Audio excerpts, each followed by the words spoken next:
Hello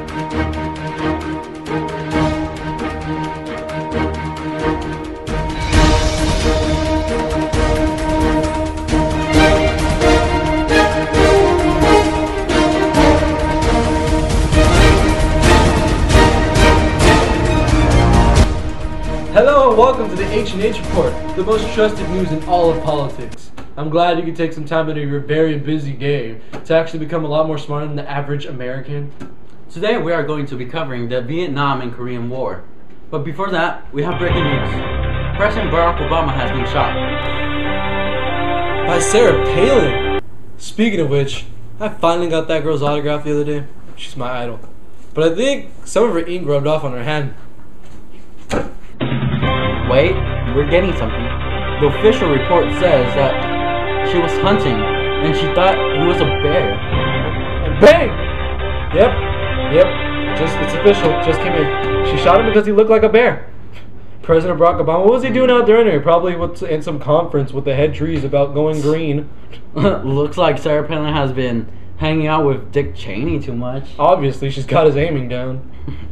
Man, those Republicans will do anything just to get the majority, no matter what it costs. Hey, if we had the majority, things would get done much more faster. I mean, look at our healthcare bill. It is so much better. Not only is it more efficient, but it costs less. Okay, what economist would argue that? Hello, Stephen Hawking?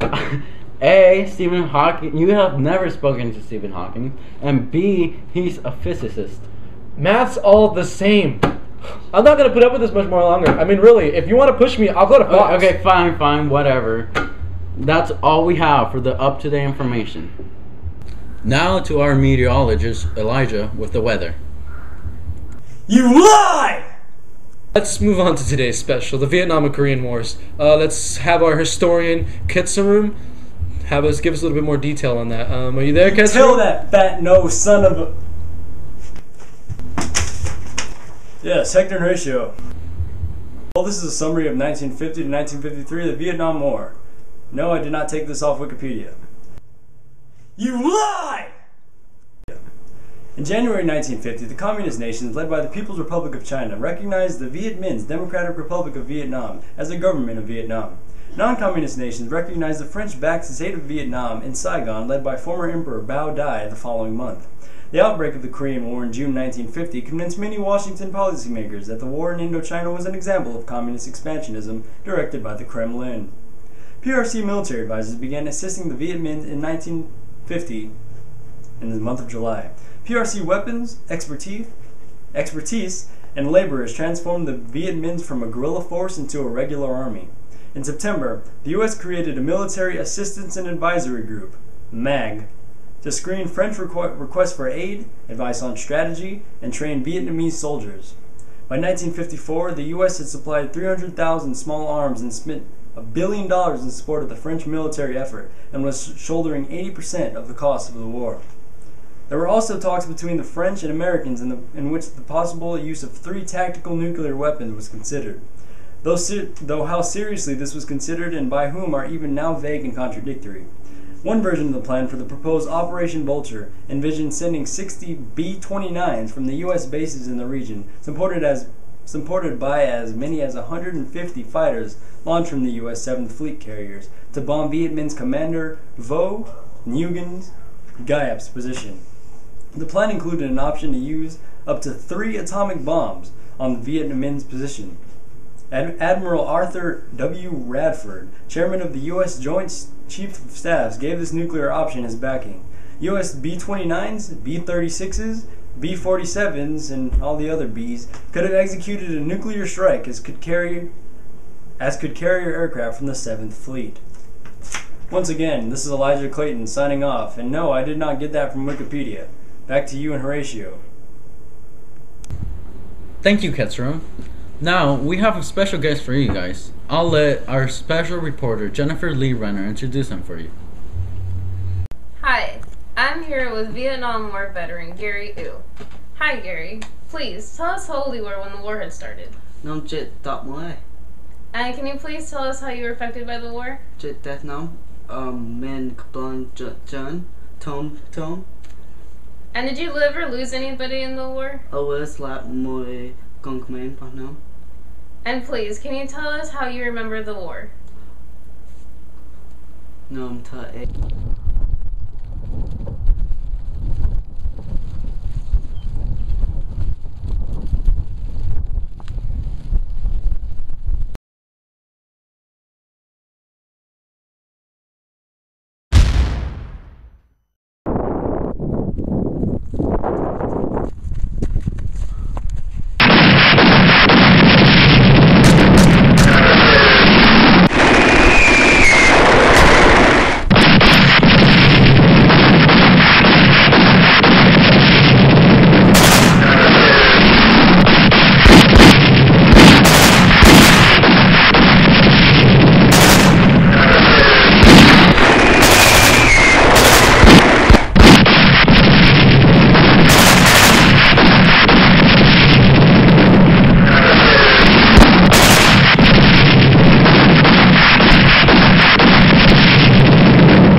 Oh my gosh, what a traumatic experience. I'm so sorry. How did you ever manage to escape?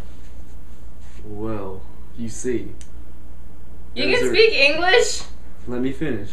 There's a refugee camp in Thailand, and we went there, and that's where I met my wife. One last question. Why didn't you tell me you could speak English? Guess you never asked me to. Oh my gosh, what happened there? You don't touch! Ow! Back to you at the studio. Yeah, that was a pretty sad and touching story. Yeah, pretty heartbreaking. I know, right? Well, that's enough. That's all we have for Vietnam. Now moving on to Korean War. For our Korean War, we have our on-scene specialist, Rebecca Grant. Hi, we're here with Korean War survivor's daughter, Tanya Yi. Welcome. Thank you. I'm very glad to be here. I would just like to ask you a couple of questions to go along with a special segment on our channel. Your parents were involved in the war. Do you know why the war began? Yes, the war was a fight against communism. The North was trying to override the South, and so the United Nations got involved and helped the South fight them off.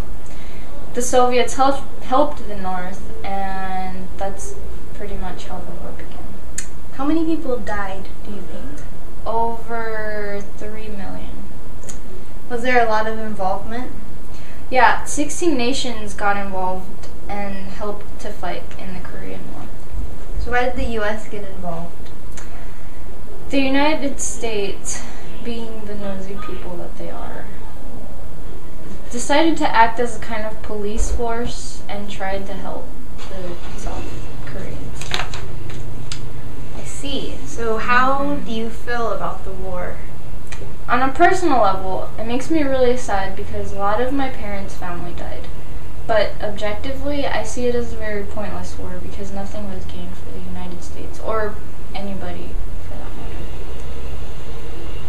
Well, this concludes our interview with Tanya Yi. Thank you, Tanya. You're welcome. It's very Back. nice being here. Back to you, Hector Horacio. Yeah, that concludes our special today on the Vietnam and Korean Wars. In local news, the Foothill We the People team received a regional wildcard to be able to compete in the state competition. According to what judges have said after the competition is that they did extremely well. We currently do not know of their placement. This was all able to happen because of their teacher coaches, Miss Terry Richmond and Mr. Joey Byron. We are proud of you. And that concludes our segment for today. Be sure to tune in tomorrow because we're going to have two very special guests here in the studio with us.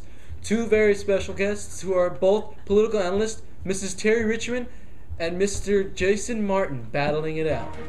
It'll be amazing.